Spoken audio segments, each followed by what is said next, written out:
नमस्कार विद्यार्थी मित्रांनो, एज्युमॉल या ऑनलाईन प्लॅटफॉर्मवर आपल्या सर्वांचं मनपूर्वक स्वागत.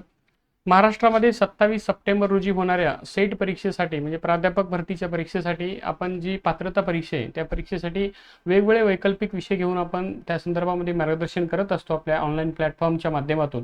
त्यातही पॉलिटिकल सायन्स, समाजशास्त्र आणि त्यानंतर अर्थशास्त्र आणि ह्या इतिहास आणि त्याचबरोबर आज मराठी हा वैकल्पिक विषय घेऊन आपल्यासमोर त्या अभ्यासक्रमाची आणि त्या विषयाला असणारे कोणकोणते गोष्टी लागतात आणि अभ्यासक्रम त्याचा कसा असतो वगैरे मराठी या विषयासाठी. कारण तुम्हाला माहिती आहे सर्वांना की पॉलिटिकल सायन्स असू द्या किंवा इतिहास असू द्या, यांना प्रत्येकानं आपापले काहीतरी कंटेंट आहेत की त्या कंटेंटनुसार ते प्रश्न विचारले जातात. तसं मराठी जो विषय वैकल्पिक वगैरे, तर मराठी या संदर्भामध्ये कोणकोणते कंटेंट आहेत, कोणते चॅप्टरवर त्यांना प्रश्न विचारले जातात. जसं मराठी आपल्याला वाटतं खूप सोपं आहे वगैरे, पण त्यावरही एकूण 10 कंटेंट आहेत, त्याचे 10 चॅप्टर आहेत. 10 चॅप्टरवरचे महत्त्वाचे आतमध्ये असलेले त्याचे उपघटक आहेत. त्या उपघटकावर कोणकोणते प्रश्न विचारले जातात आणि कसा सिलेबस असतो त्याचा. तर एकंदरीत आपण त्या संदर्भामधली चर्चा या एकंदरीत सर्व व्हिडिओमध्ये करणार आहोत. कारण कसं आहे मित्रांनो, 27 सप्टेंबर रोजी होणारी ही परीक्षा आपल्याकडे अजून जवळपास 2 महिन्याचा कालावधी आहे. म्हणजे जवळपास 60 दिवस आपल्याकडे आहेत. कारण आजच्या दिवसापासून जर पाहिलं तर जवळपास म्हणजे जुलै महिन्यानंतर ऑगस्ट महिन्यानंतर सप्टेंबरचे 27 दिवस असा एकंदरीत कालावधी आपल्याला मिळणार आहे. त्यामुळं या मराठी विषयासंदर्भामधली असणारी एकंदरीत 27 तारखेला या महिन्यातली, तेव्हापासून आपण मराठी या विषयाची बॅच आपली सुरू होणार आहे. कारण इतर बॅच ऑलरेडी आपले सुरू झालेले आहेत की पॉलिटिकल सायन्स असेल, समाजशास्त्र असेल, अर्थशास्त्र असेल आणि एकूण शिक्षणशास्त्र असेल, अशा विषयानुसार जी बॅच सुरू झाली त्याला उदंड प्रतिसाद असा आपल्याकडून मिळालेला आहे. तर मराठी या विषयाच्या संदर्भामध्ये आपण लवकरच 27 तारखेला म्हणजे 27 जुलै रोजी बॅच ही लॉन्च करणार आहोत. तर एकंदरीत या विषयाचा जो अभ्यासक्रम आहे तो अभ्यासक्रम कोणता आहे, याला कोणत्या गोष्टीला वेटेज दिलं पाहिजे आणि कोणत्या कोणत्या गोष्टीवर किती प्रश्न विचारले जातात, तर आपण एकूण मराठी साहित्य संदर्भातली ही गोष्ट पाहणार आहोत. कारण येत्या काळामध्ये डिसेंबर महिन्यामध्ये जी मोठ्या प्रमाणामध्ये प्राध्यापकांची भरती होणार आहे. जर मराठी विषयामध्ये सेट क्वालिफाईड झालात तर तुम्हाला मोठ्या प्रमाणामध्ये संधी सिनियर कॉलेजसाठी मिळणार आहे. याचं कारण असं, कारण कॉमर्स असू द्या, सायन्स असू द्या आणि आर्ट्स असू द्या, प्रत्येक साईडला मराठी हा विषय कंपल्सरी असतो. त्यामुळं हा मराठी विषय जर तुम्ही सेट क्वालिफाईड झाला तर तुम्हाला त्यामध्ये CHBवर कॉलेज जॉईन करता येईल, एखाद्या परमनंट पण जॉईन करता येईल. आणि जर त्या भरतीमधून जर तुमचा नंबर लागलाच तर अजून मोठी संधी तुम्हाला महाराष्ट्रामध्ये येणाऱ्या काळामध्ये प्राध्यापक म्हणून तुम्हाला मोठ्या प्रमाणामध्ये प्राध्यापक म्हणजे शिक्षणाची संधी तुम्हाला त्यामध्ये मिळू शकते. म्हणून मराठी या विषयाचा अभ्यासक्रम कोणकोणता आहे तर आपण या व्हिडिओमधून पाहणार आहोत. त्यामुळे हा व्हिडिओ शेवटपर्यंत पहा. मराठी संदर्भामधले असलेले कोणकोणत्या तुमच्या गोष्टी, तुमच्या मनामध्ये असलेली संदिग्धता, हे सर्व गोष्टीचं एकाच व्हिडिओमधून तुम्हाला त्याचं निश्चितपणाने आन्सर मिळणार आहे. तर पहा, हा मराठी एकूण 10 घटक आहेत मराठी अभ्यासक्रमासाठी. हे सेट बद्दल आपण बोलतोय बरं का, कशाबद्दल बोलतो, सेट परीक्षेसाठी वगैरे. हे सेट बद्दल हा मराठीचा अभ्यासक्रम आहे. ओके, मराठीचा अभ्यासक्रम एकूण 100 प्रश्न असतात, हे तुम्हाला सर्वांना माहित आहे बरोबर का नाही. 100 प्रश्न असतात, हे महत्त्वाचे. 200 गुण वगैरे असतात त्यांना, हे आपल्याला सर्वांना माहित आहे. त्यामुळं हे आपल्याला माहिती असणं गरजेचं आहे. ओके, आता हा एकंदरीत सिलेबस आपण पाहतोय इथं. तर पहा, पहिला घटक आहे, त्या घटकाचा सिलेबस पहा. भाषा आविष्काराची रूप आणि भाषा विज्ञान. आणि भाषा आविष्काराची रूपामध्ये आता ह्या गोष्टी दिलेल्या आहेत त्यांनी, की भाषा व्यवहाराचे स्वरूप कसं असलं पाहिजे, ती भाषा मौखिक कसली असली, बोली भाषा, प्रमाण भाषा, अशा वेगवेगळ्या उपघटकाची रचना या अभ्यासक्रमामध्ये असणार आहे आणि यावरच ते प्रश्न विचारणार आहेत.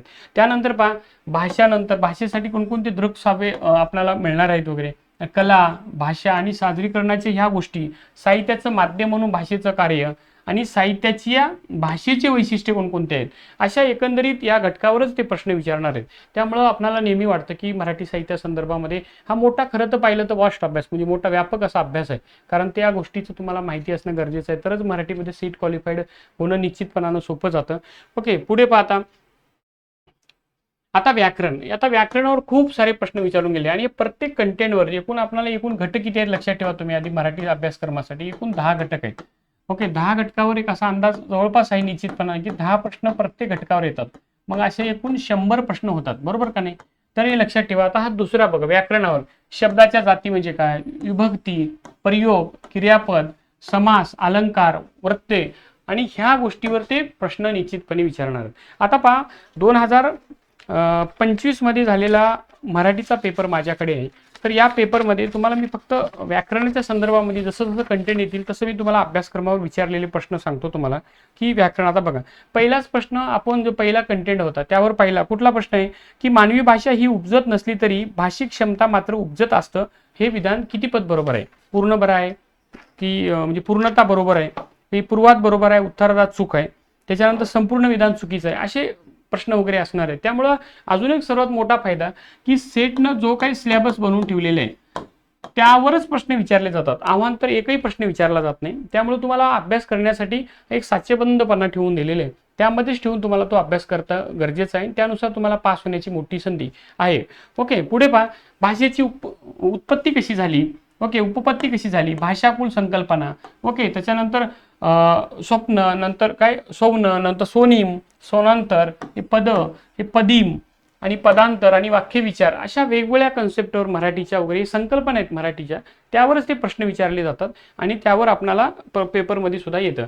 आता बघा, समाज विज्ञानाचे स्वरूप काय असलं पाहिजे? समाज विज्ञान म्हणजे काय? अभ्यास शाखा. त्याच्यानंतर हे प्रश्न विचारले जातं की मराठी भाषा आणि तंत्रज्ञान आणि नवभाषा निर्मिती.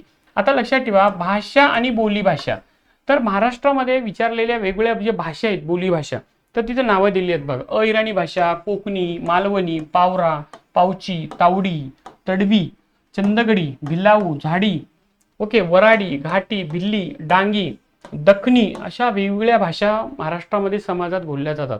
अशा अनेक भाषा ज्या आहेत की ते काळाच्या प्रभावामध्ये लुप्त पण झालेले आहेत. ओके, तर या महाराष्ट्रात बोलल्या जाणाऱ्या बोलीभाषा आहेत. ओके, तर या बोलीभाषेची वैशिष्ट्य कोणते?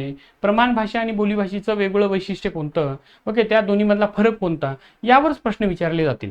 ओके, त्यानंतर पहा, परिवर्तनाची प्रक्रिया, सीमा आणि बोलीचा प्रभाव कुठे कुठे पडतं? की बोली ही अभ्यासाचं महत्त्व ते आहे की प्रमाण भाषेचं महत्त्व आहे, अशा गोष्टीवरच ते प्रश्न विचारणार आहेत आपल्याला अभ्यासक्रमासंदर्भामध्ये.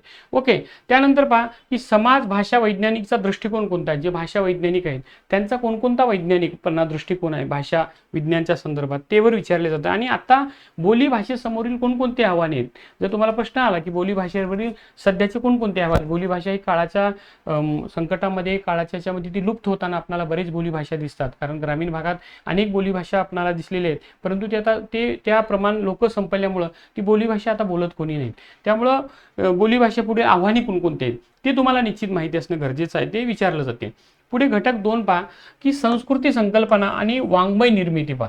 आता वाङ्मय संस्कृतीचे पारंपरिक घटक कोणते? मौखिक परंपरा कोणते? हस्तलिखित, पठण, ओके, नंतर श्रवण करून ठेवलेले सादरीकरण, तमाशा. बघा, आता लक्षात ठेवा, तमाशा, ललित आणि भारुडं, ओके, बोहाडा, निरूपण, कीर्तन, हे अशा गोष्टी जे आहेत ना, तर यावर प्रश्न विचारले जातील. तर ह्या संदर्भामध्ये आता मागच्या वेळेस विचारलं होतं की काही की कीर्तनाच्या कन्सेप्ट दिले, खालीलपैकी कोणाचं वगैरे आहे ते संदर्भात विचारलं होतं. ओके, भारुड संत तुकाराम एकनाथ महाराजापासून सुरू झालेली. ओके, अशा गोष्टीवर ते प्रश्न विचारले जातील. आता बघा, वाङ्मय धर्म, पंत, राजाश्रयाचा सहसंबंध काय? अनेक काळामध्ये पूर्वी काय होतं की भाषेचे जे प्रकांड पंडित होते तर ते पूर्वीच्या काळात कोणाचं तर राजाच्या राजाश्रयाला राहत होते, तर त्याचा काय संबंध आहे का, की त्यावर कंटेंट वगैरे करणारे प्रश्न वगैरे विचारू शकतात. तर आधुनिक घटकामध्ये पाहिलेले आपलं की नियतकालिक, वर्तमानपत्र, पुस्तके, अशा एकंदरीत संग्रहित करून मराठी साहित्य जतन करण्याचं काम या माध्यमातून केलं जातं. म्हणून आधुनिक जे तंत्रज्ञान आहे तर त्या मराठी साहित्याला का महत्त्वाचं आहे, की त्याच्यानुसार काही प्रश्न विचारता येतील का, तर त्यावरही प्रश्न विचारले जातील मराठी साहित्य. म्हणजे प्रकाशक असतील, संपादक असतील, वाङ्मय संस्था, महामंडळ जे आहेत, मराठी अखिल भारतीय मराठी महामंडळ वगैरे, त्यावर प्रश्न असतात वगैरे.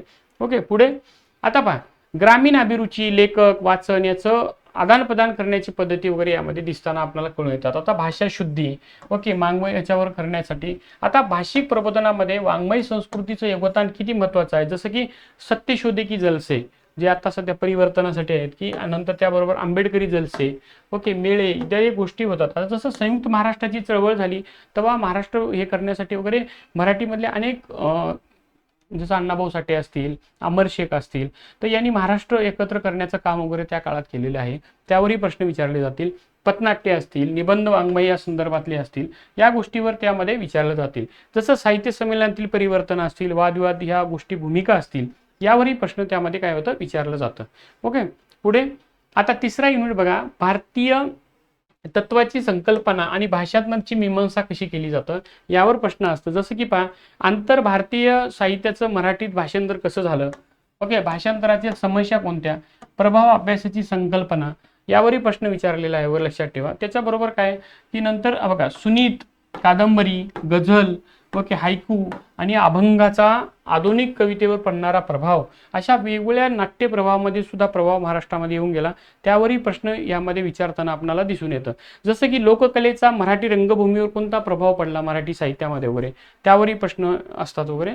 पुढे घटक नंबर 4 बघा, लोकसाहित्य आणि विशेष साहित्य पर्व. आता लोकसाहित्यावर नेहमी प्रश्न विचारलं जातं की खालीलपैकी लोकसाहित्य हे खालीलपैकी कोण्या लेखकाचं आहे किंवा कोणी लिहिलं, हे लोकसाहित्य कोणाच्या संदर्भात आहे. पहा आता जसं की दलित प्रेरणा असेल, आता मागच्या वेळेस प्रश्न विचारला होता की नामदेव ढसाळांचे की त्यांच्या गोलपिटा असेल किंवा कंची वगैरे असेल त्याच्यावरही हे दिल्या होती लाईनी, हे खालीलपैकी कोणत्या लेखकाच्या संदर्भात आहे, तर ते नामदेव ढसाळ वगैरे आहेत, असा प्रश्न विचारला जातील. जोड्या लावाला प्रश्न विचारला होता की शंकरराव खरात असतील वगैरे, त्यांना जोड्या लावाला प्रश्न विचारला होता मराठी साहित्यामध्ये, ते तुम्हाला माहिती असणं गरजेचं आहे.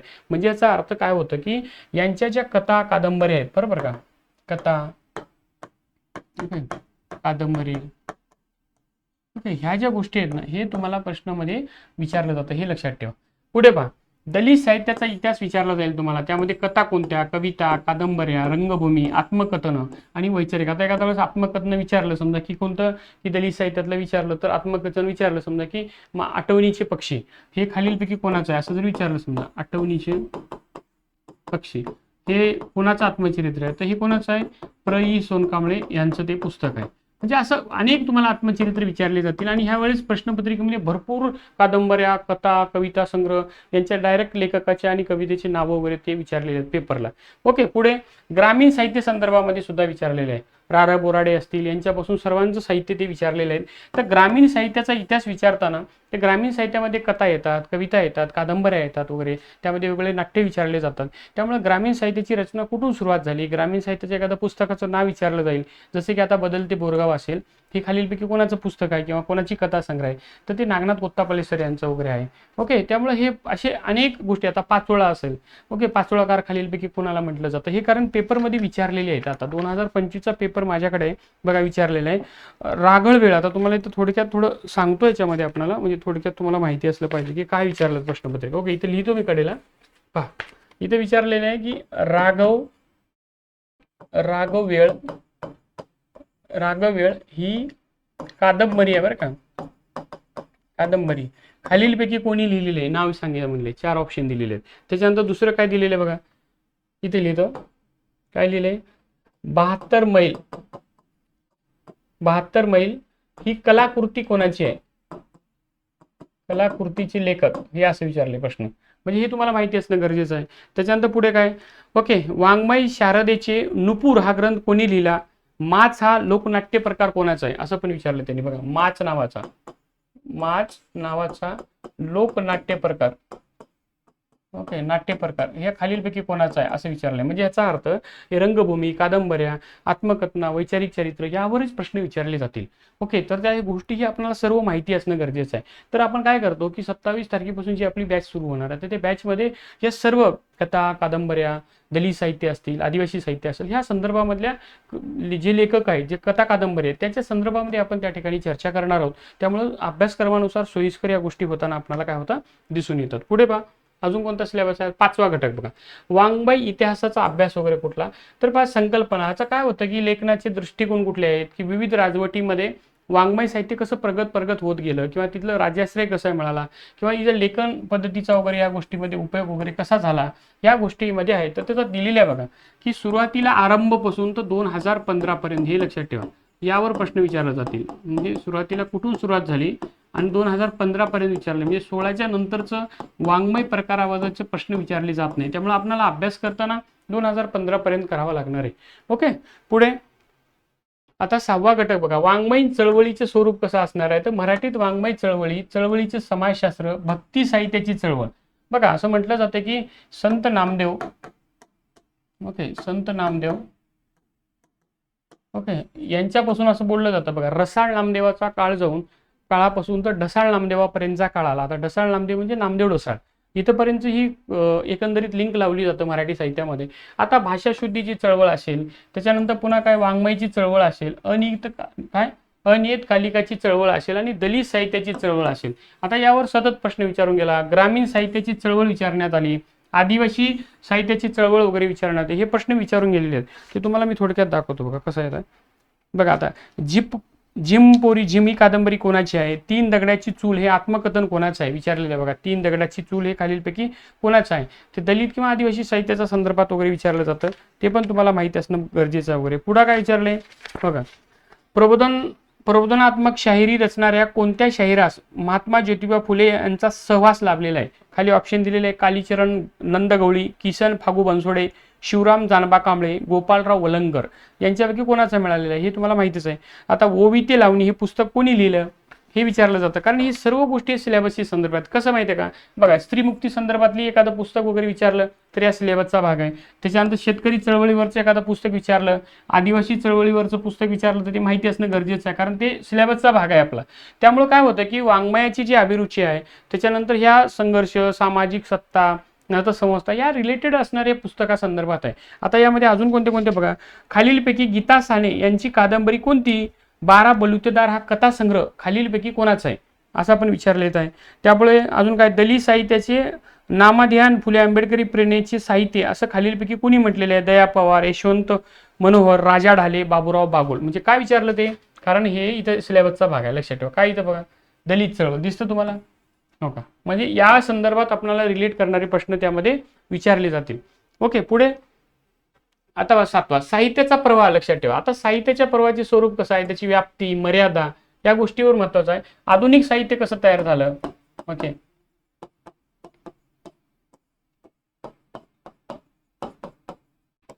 ओके त्यानंतर पुढे नंतर महानगरीय साहित्य. बघा लक्षात ठेवा की ग्रामीण साहित्य ओके आणि महानगरीय साहित्य ओके असे प्रश्न आहेत. त्याच्यानंतर बघा बाल साहित्य आहे, कामगाराचं साहित्य कसं निर्माण झालं, मार्क्सवादी साहित्य त्यात दिलेले आहे. त्याच्यानंतर मुस्लिम साहित्य यावर कोणकोणते प्रश्न आहेत वगैरे यावर सुद्धा विचारले जातात. आदिवासी साहित्य आहे त्या संदर्भात प्रश्न विचारले जातील आपल्याला. त्याच्यानंतर कीर्ती साहित्य ओके, या संदर्भामध्ये जे चर्चेतला आणि त्या संदर्भातला एखादा मोठा लेखक किंवा कादंबरीकार कवी काय असेल त्या संदर्भात ते प्रश्न विचारले जातील. त्याच्यापेक्षा मोठा प्रश्न किंवा सिलेबस सोडून वेगळा तुम्हाला काही ते विचारलं जात नाही. आता 8वा पहा, साहित्यशास्त्र आणि भक्ती संप्रदाय. आता काव्यशास्त्र असेल, काव्यलक्षण, प्रयोजन आणि प्रतिभा विचार म्हणजे शब्दशक्ती असेल, रीती विचार असेल, या संदर्भात ते प्रश्न विचारणार. आता लक्षात ठेवा महानुभव पंत जे आहे, आता महानुभव पंथामध्ये नाथपंथी, वारकरी, आता वारकरीवर प्रश्न विचारणार. ओके, म्हणजे संत साहित्यातलं एखादा कंटेंट देणार आणि ते तुम्हाला विचारतील की खालीलपैकी कोणाचं संत साहित्यातलं आहे. ओके, नंतर रामदास स्वामी असतील, वीरसेवा असेल, सुफी संप्रदाय असेल या संदर्भात विचारणार. आणि पंडिती परंपरा हे बकर असेल, छत्रपती शिवाजी महाराजांच्या काळापासून शाहिदी वाङ्मय या संदर्भात ते प्रश्न विचारणार आहेत. बकरी कोणकोणत्या आहेत, खालीलपैकी बकर कोणी लिहिली, काय नाही, त्यामुळे ते आपल्याला काय असलं माहिती असणं गरजेचं आहे वगैरे. बघा आता इथे पुढे भरपूर दिलेले आहेत, काही काही प्रश्न मी तुम्हाला सांगतो बघा. जनसाहित्य म्हणजे जननिष्ठ जाणीवेनं जीवन वास्तवाचा घेतलेला कलात्मक वेध होय असं खालीलपैकी कोणी म्हटलेलं आहे. आता इथं दुसरं पण दिलेलं आहे बघा.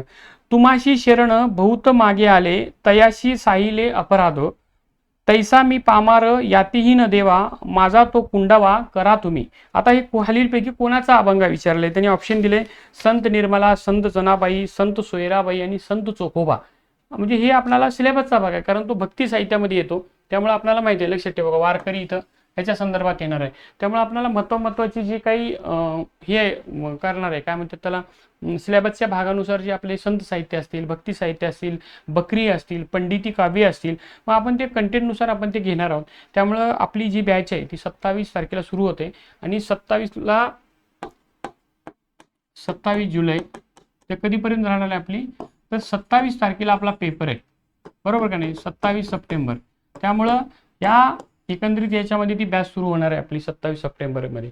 म्हणजे त्यामध्ये आपण काय काय घेतो, तर आपल्या बॅचेसमध्ये झालेले आतापर्यंतचे जेवढे PYQ आहेत, म्हणजे आतापर्यंत झालेले मराठी म्हणजे 2020 पासून तर 25 पर्यंत असेल किंवा 13 पासून असेल, 13 पासून ते आतापर्यंतचे आपण PYQवर आपण डिस्कशन करतो. त्यामुळे मागील झालेल्या पेपराचा अनालिसिस करतो. रोज 50 ते 60 क्वेश्चन आपण डेली कंटेंट वाईज रोज घेत असतो. आणि त्यानंतर 2 तास रोज डेली लेक्चर आपलं लाईव्ह रेकॉर्डिंग लेक्चर असतं. तुम्हाला त्या ॲपमध्ये आपण तुम्हाला ते मिळणार आहे स्वतः. त्यामुळे आपण मराठी याच्यामध्ये सेट क्वालिफाईड होण्यासाठी मोठी संधी आहे मित्रांनो. जर तुम्ही मराठीमध्ये सेट क्वालिफाईड झाला तर तुम्हाला प्रोफेसर होण्याची मोठी संधी महाराष्ट्रात मिळणार आहे. आणि त्याचबरोबर तुम्हाला सारथी, बार्टी, आरटी अशा ज्या काही संस्था आहेत, महाराष्ट्र राज्याच्या ऑटोनॉमस संस्था, स्वायत्त संस्था, यांच्याकडून आपापल्या कॅटेगरीनुसार आपल्याला PhD साठी फेलोशिप पण मिळू शकतं. त्यामुळे त्याला अप्लाय करू शकता तुम्ही PhD साठी. अशा अनेक गोष्टीची संधी तुम्हाला सेट परीक्षा पास झाल्यानंतर मिळणार आहे. त्यामुळे जर तुमचं MA मराठीत झाला असेल किंवा तुम्ही अपेअरमध्ये असाल तर निश्चितपणे या परीक्षेचा तुम्ही अजून 30 तारीख लास्ट डेट आहे फॉर्म भरण्याची. त्यामुळं अजून पुन्हा तयारी करायची जोमाने वगैरे. त्यामुळे ती डेट सतत पुढे वाढवण्यात येत आहे. त्यामुळं निश्चितपणे फॉर्म भरा आणि येणाऱ्या परीक्षेसाठी पास होण्यासाठी चांगल्या पद्धतीचा अभ्यास करणं आपलं गरजेचं आहे. ओके, पुढे आता 9 नंबर बघा, घटक आपला साहित्य प्रकाराचे सूक्ष्म विचार. बघा आता ही साहित्य प्रकारची संकल्पना नंतर बघा पाश्चिमात्य आणि पौरात्य, महाकाव्य आणि आख्यान काव्य आणि खंडकाव्य, कविता, दीर्घ कविता, भावकविता म्हणजे त्यात अभंग, ओवी, लावण्या, पोवाडे वगैरे आले भावकवितेमध्ये. आता लघुकथा आहे. आता लघुकथेवर प्रश्न विचारतात, कथेवर प्रश्न विचारला जातो. कथा म्हणजे काय, लघुकथा म्हणजे काय, दीर्घ कथा म्हणजे काय, लघु कादंबरी, कादंबरी, कादंबरीवर भरपूर प्रश्न विचारले आहेत यावर्षी. नाटक, नंतर एकांकिका आणि पथनाट्य, हे रिंगण नाट्य, महानाट्य यावर विचारले जातात. बघा चरित्र, आत्मचरित्र, आत्मकथा, आत्मकथन, स्वयंकथन यावर प्रश्न विचारलेले आहेत. ठीक आहे. आता यावर्षी भरभरून आहेत. त्यामुळे प्रत्येक कंटेंटवर कमीत कमी 10 प्रश्न फिक्स विचारले जातील. 100 प्रश्न होतात ते आपले. ओके, आठवणी, रोजनिशा, हे का प्रवास वर्णन. आता प्रवास वर्णनावर सुद्धा प्रश्न विचारलेले आहेत मागील पेपरमध्ये. निबंध, वैचारिक निबंध, ललित निबंध हे आणि समीक्षा पद्धती अशा वेगवेगळ्या प्रश्नाच्यावर ते अनालिसिस करून त्यामध्ये प्रश्न विचारले जातात. आता 10वा घटक जो शेवटचा आहे तर निवडक साहित्य. बा आता निळा चरित्र आहे तर कोण लिहिलंय तर शेयोग तुळपुळे यांनी लिहिलंय. तुकारामाची गाथा असेल, नंतर एकनाथ महाराजांची भारुडं असतील. त्याच्यानंतर अभंग, निवडक अभंग, मराठी गवळण्या, आज्ञापत्र, सभासदाची बखर यावर प्रश्न विचारला जातो. शिवाजी महाराजांचा पोवाडा ज्यांनी महात्मा गांधींनी लिहिला त्यावर प्रश्न विचारला जातो. म्हणजे महात्मा गांधीच्या पोवाड्यातले 4 कंटेंट दिले जातील आणि त्यावर तुम्हाला प्रश्न विचारला जाईल की हे खालीलपैकी कोणी लिहिलं. त्याच्यानंतर बघा स्मृतिचित्र हे लक्ष्मीबाई टिळक यांनी लिहिलेले आहे. बनगरवाडी व्यंकटेश मांडगुळकर हे लिहिलेले आहे. आनंद ओवरी, दिबा बोकाशी, तुम्ही यंता कंची हे नामदेव ढसाळ्यांचे विचारले बरं का पेपरला. मागच्या वर्षी प्रश्न आहे. 4 कंटेंट दिले, 4 लाईनी दिल्या होत्या. खालीलपैकी कोणी लिहिलं, नामदेव ढसाळ. ओके, यांची भरपूर पुस्तक आहे नामदेव ढसाळांचं. पण तुम्ही यंता कंची हेच एक पुस्तक आहे, त्यावर आपल्याला ते सिलेबसचा भाव विचारला जातं. जिना आमचं, बेबी कांबळे, लक्षात ठेवा. आता ही बेबी कांबळेवर प्रश्न मागच्या वर्षी विचारला 25 मध्ये. गिदाड, विजय तेंडुलकरांचं. शोभायात्रा, शफाकत खान यांचं. त्याच्यानंतर पुढे भिजकी वही, अरुण कोलाटकर यांचं हे पुस्तक आहे. त्याच्यानंतर हिंदू जगण्याची समृद्ध अडगळ, भालचंद्र नेमाडे, ज्यांना ज्ञानपीठ पुरस्कार मिळाला ते भालचंद्र नेमाडे यांच्यावर सुद्धा प्रश्न. कोणा नाही कोणच्या, वरण भात लोणच्या, जयंत पवार यांचं. पायी चालणार, प्रफुल्ल शिलेदार यांचं. ओके, आयदान, उर्मिला पवार हा विचारलेला प्रश्न आहे. वळीवर प्रश्न विचारलाय शंकर पाटलाच्या पुस्तकावरचं. माणूस नावाचं पुस्तक आहे मनोहर तल्लारचं. जेव्हा मी जात चोरली, बाबूराव बागुलांचं पुस्तक आहे, लक्षात ठेवा. यावर प्रश्न विचारलाय मागच्या वेळेस. ओके, कोण म्हणते टक्का दिला, संजय पवार यांचं पुस्तक आहे. आता या संदर्भामधले हे विचारलं. आता तुम्हाला एक सांगतो, तुम्हाला बेबी याच्यावर विचारलेला प्रश्न बघा. म्हणजे आपल्याला सिलेबस सोडून काही विचारलं जात नाही, त्यामुळे आपल्याला ते आलं पाहिजे, लक्षात ठेवा. बघा बघा 3 दगडाची चूल हे आत्मकथन खालीलपैकी कोणाचं आहे असं विचारलंय. 3 दगडाची जी चूल आहे तर हे खालीलपैकी आत्मचरित्र कोणाचं आहे असं विचारलेलं आहे. त्यामुळे माहिती असणं पाहिजे. त्याच्यानंतर झिमपोरी झिम ही कादंबरी सुद्धा विचारलेली आहे, त्यामुळे ती पण माहिती असणं गरजेचं आहे आपल्याला. त्याच्यानंतर बघा वामन ओहाळचं कथालेखनाबरोबर लोकनाट्य सुद्धा हे विचारलेलं आहे, ते पण माहिती असणं गरजेचं आहे.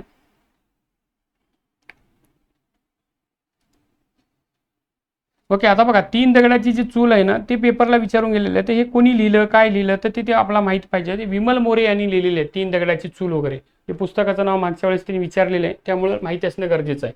आता हा एकंदरीत आपले एकूण 10 घटक आहेत, बरोबर का नाही. आता हे 10 घटकातल्या आपण आता सिलेबसचा भाग बघितलेला आहे. त्यामुळे आता काय होतं की या एकूण 100 प्रश्न आपल्याला राहणार आहेत, बरोबर का नाही. पेपर 2 साठी आपल्याला 2 पेपर असतात. एक पेपर 1, बरोबर का नाही, आणि हा दुसरा पेपर. हा पेपर 50 मार्काला असतो, म्हणजे 50 प्रश्न असतात, लक्षात ठेवा.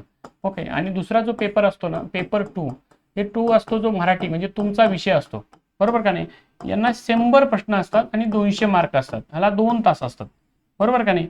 आता आपले मराठीसाठी किती कंटेंट आहेत बरं मराठीसाठी. तर मराठीसाठी आपल्याला एकूण 10 घटक आहेत, म्हणजे सिलेबस अभ्यासक्रमानुसार. आता एका घटकानुसार एक घटक आणि किती प्रश्न असणार आहेत आपल्याला. तर एका घटकानुसार आपल्याला प्रश्न राहणार आहेत एकूण 10 प्रश्न, बरोबर की नाही. म्हणजे 100 झाले. आणि आपलं एक चांगलं गोष्ट असं आहे की आपल्या पेपरला नकारात्मक पद्धत नाही. म्हणजे चेक करण्याची, म्हणजे आपण ज्याला निगेटिव्ह पद्धत म्हणतो ना, ही नाही बरं का, लक्षात ठेवा. त्यामुळे तुम्हाला खूप मोठी संधी आहे प्रश्न सोडवण्यासाठी, 100 प्रश्न. त्यामुळे आपल्याला पास होण्यासाठीची मोठी संधी आहे. आता हे का सांगतो तुम्हाला हे सर्व, तर आपण या कंटेंटनुसारच, म्हणजे आपण जी बॅच सुरू करतोय आपण 27 जुलैपासूनची, बरोबर आहे की नाही मराठी, आणि पेपर कधी आहे आपला 27 सप्टेंबरला पेपर आहे. त्यामुळे मोठी संधी आहे आपल्यासाठी पास होण्यासाठी वगैरे.